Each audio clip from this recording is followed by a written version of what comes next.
All right, sorry if I sound really congested or nasally or whatever.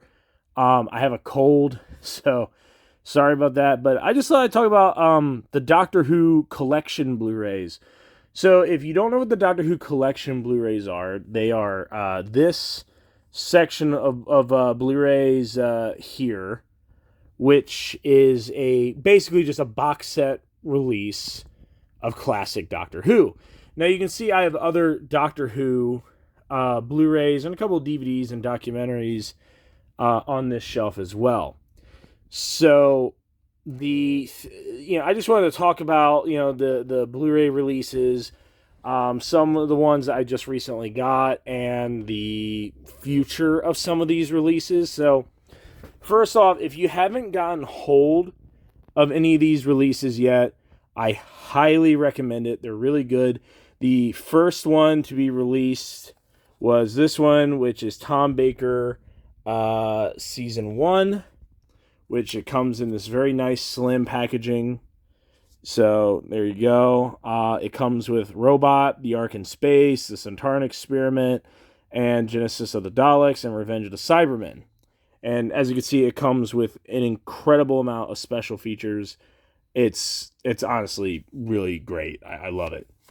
However, keep in mind that these releases are not in chronological order. These Blu-ray releases do not come out like season by season in chronological order.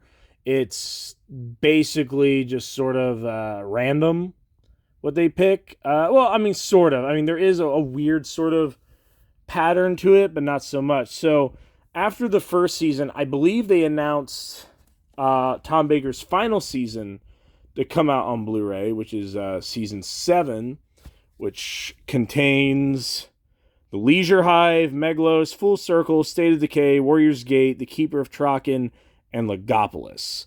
So that's pretty cool. But then almost, not immediately, but almost immediately after this one, came Peter Davison Season 1. Now, if you're from the UK and you're wondering why it's Peter Davison Season 1, because over in the UK, this is labeled as Doctor Who Season 19.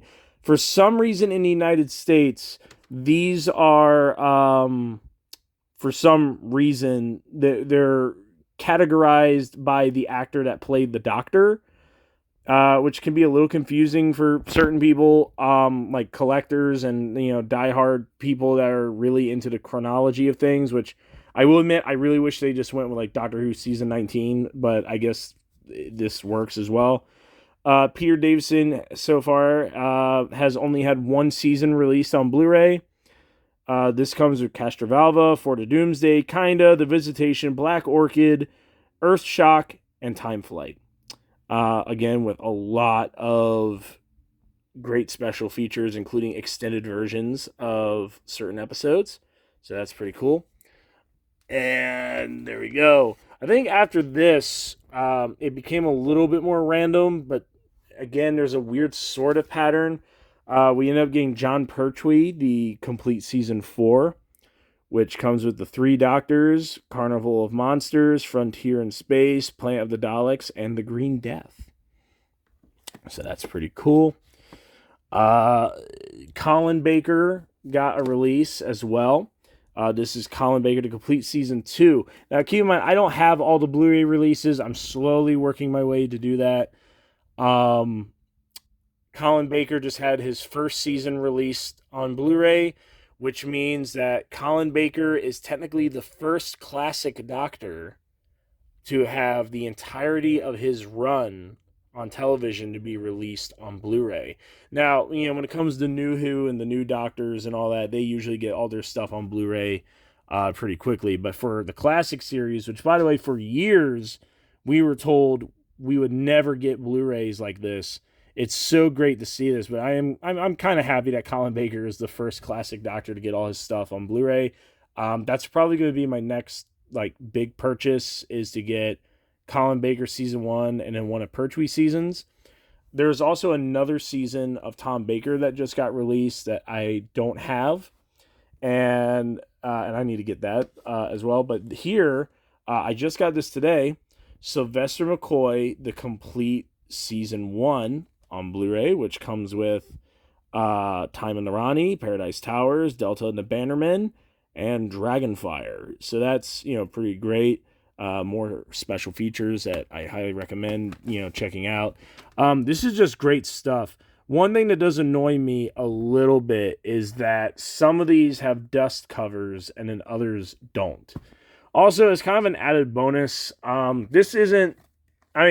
Some people argue the Eighth Doctor doesn't count as a classic Doctor, that he's a New Who Doctor.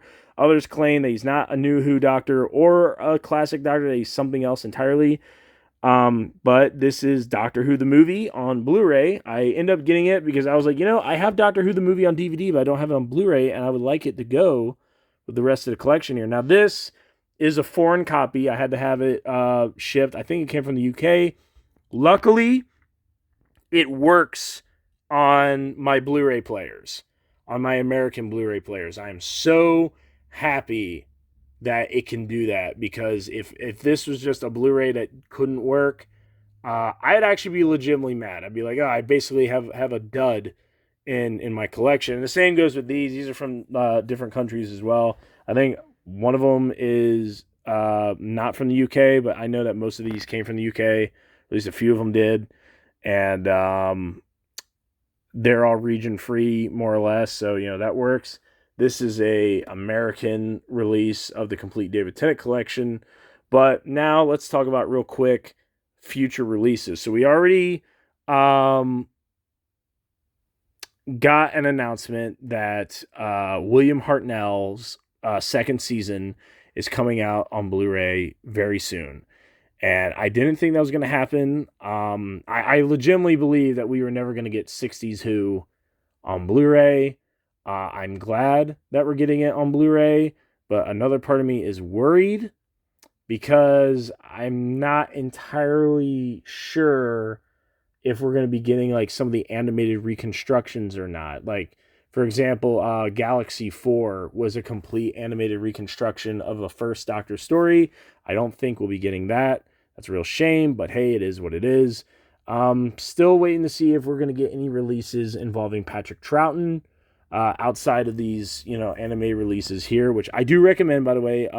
If you haven't picked up copies of like Power of the Daleks, The Faceless Ones, Web of Fear, and Fury of the Deep, and Evil of the Daleks, which I actually have up there somewhere. I definitely recommend getting that as well. It's great stuff. So, hey, thanks for watching. Go buy some of these Blu-rays, or don't. That'll make me sad, but, it's whatever. Seriously, though, you definitely should get Evil the Daleks and, just all of them. So I was gonna pick out one in particular because I remember Evil the Daleks is really good, but you know what? They're all good. They're all good, especially the collection. If I had to pick which one of these was like my legitimate, diehard favorite out of the collection so far, I gotta say I'm really happy with Tom Baker's first season release, and I'm really happy with the Sylvester McCoy era, and I'm happy with the other ones as well. But those three in particular, I think, look great on Blu-ray. And Colin Baker's second season, Trial of a Time Lord, is really good on Blu-ray as well. So definitely. So far, no announcements if we're gonna get a second Peter Davison release. In fact, he is so far the only classic Doctor, besides Troughton and Hartnell at the moment, to only, have a singular Blu-ray release, and so far nothing else. I'm sure it'll come down the line, but I do think it's a little weird that Peter Davison has only gotten one release so far, especially since his era actually had some pretty big game-changing moments, such as something going on with a companion, which I don't want to spoil in case you haven't seen it, and the loss of the sonic screwdriver, which affected the remainder of the classic series, and so on and so forth. Either way, pick up the Doctor Who collection on Blu-ray, and have a great day.